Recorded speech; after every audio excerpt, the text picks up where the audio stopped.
Hola, ¿qué tal? ¿Cómo estás? Hoy te hablaré de un tema clave en el derecho civil, el patrimonio y la clasificación de los bienes. Veremos qué es el patrimonio, cómo se compone, su naturaleza jurídica y las distintas doctrinas que explican su funcionamiento. También hablaremos de la diferencia entre derechos reales y personales, de figuras como las obligaciones pro rem, los derechos reales in faciendo, y haremos una distinción entre los conceptos de bien y cosa. Y por supuesto, veremos cómo se clasifican los bienes tanto en la doctrina como en la legislación mexicana, específicamente en el Código Civil del Estado de Chiapas. Bien, ¿qué es el patrimonio? El patrimonio es el conjunto de bienes, derechos y obligaciones que tienen un valor económico y que son atribuibles a una persona. En otras palabras, es el reflejo jurídico de lo que tienes y de lo que debes. El patrimonio no solo está formado por bienes materiales como casas o autos, sino también por derechos de crédito, acciones, inversiones y también obligaciones, es decir, deudas. Desde el punto de vista del derecho, el patrimonio se considera una universalidad jurídica, lo que significa que todos sus elementos activos y pasivos se analizan como un todo, no de forma aislada. Además, este conjunto patrimonial tiene valor económico y forma parte de la capacidad de obrar de una persona. Por eso decimos que todos tenemos un patrimonio, aunque estemos endeudados. Doctrinas del patrimonio. Hay dos doctrinas principales sobre la naturaleza del patrimonio, la teoría subjetiva y la teoría objetiva. En la teoría subjetiva, el patrimonio está ligado a una personalidad jurídica. 2.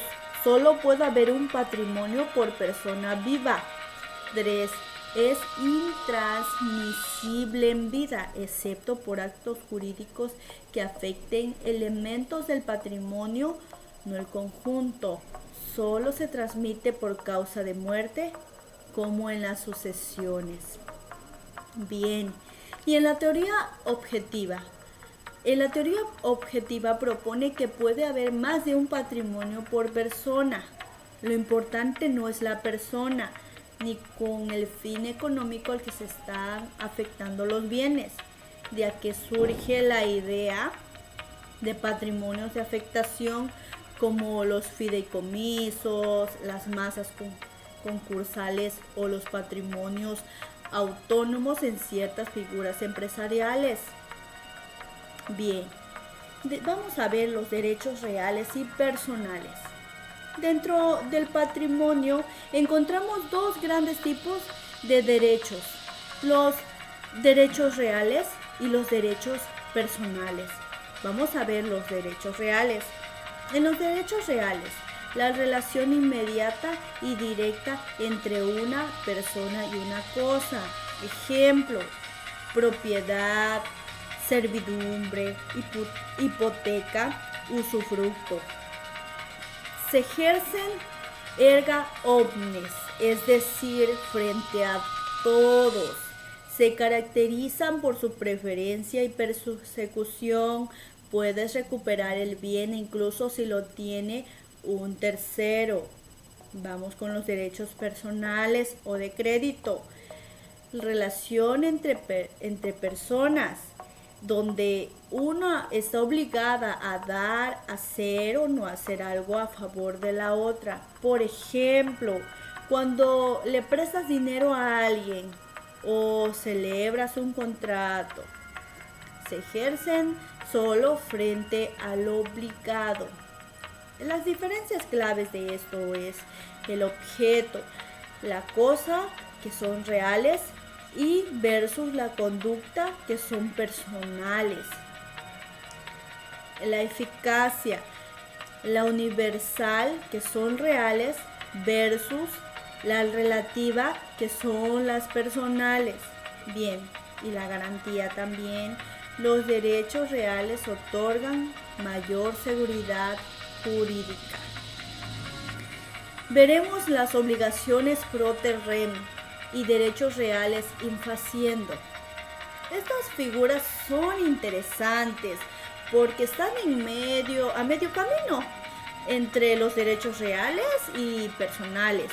Las obligaciones pro terreno son obligaciones que surgen por ser propietario de un bien. Nacen de un contrato, no nacen de un contrato, sino del derecho real mismo. El ejemplo clásico, el pago de cuotas de mantenimiento en una propiedad en condominio.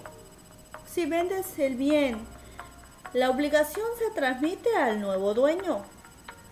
Los derechos reales in faciendo son más excepcionales.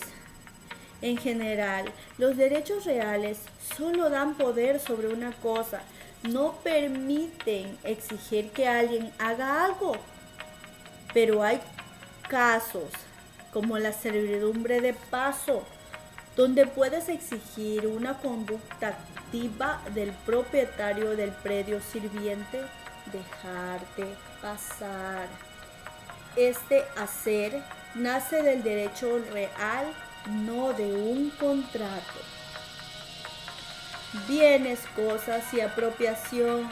Es importante distinguir entre cosa y bien.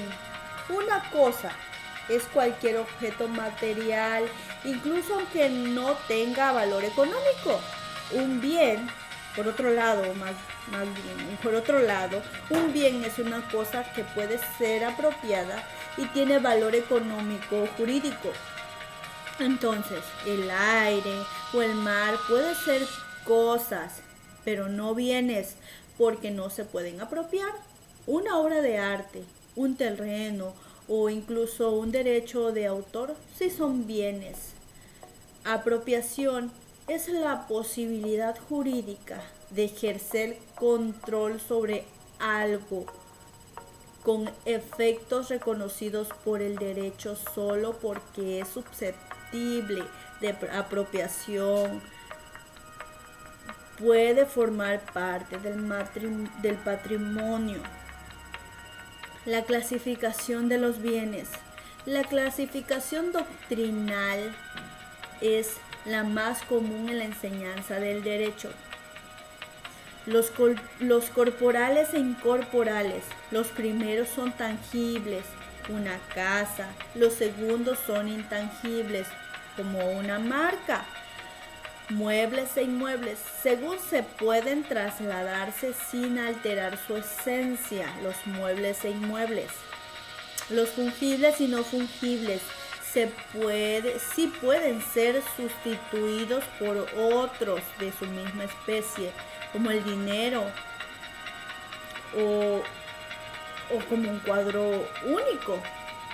Consumibles y no consumibles, según se agotan con el uso, alimentos, gasolinas o no, como libros muebles. Esos no, más bien no se agotan. La clasificación legal, según el Código Civil del Estado de Chiapas. Los bienes del dominio público como ríos, caminos, plazas públicas, entre otros. Bienes de uso común como el aire, el mar territorial que no pueden ser apropiadas. También están los bienes vacantes, los inmuebles sin dueño o abandonados. Los bienes mostrencos, los bienes que no tienen dueño conocido. Bienes del Estado, aquellos destinados a un servicio público o sujetos a un régimen especial. Bien, en conclusión, el patrimonio es el conjunto de relaciones jurídicas que vinculan a una persona con sus bienes, derechos y obligaciones. Conocer su estructura, naturaleza, clasificación nos permite entender cómo funcionan la propiedad, las deudas, los contratos y otros aspectos fundamentales del derecho civil. Espero que esta explicación te haya sido útil. Nos vemos en la próxima.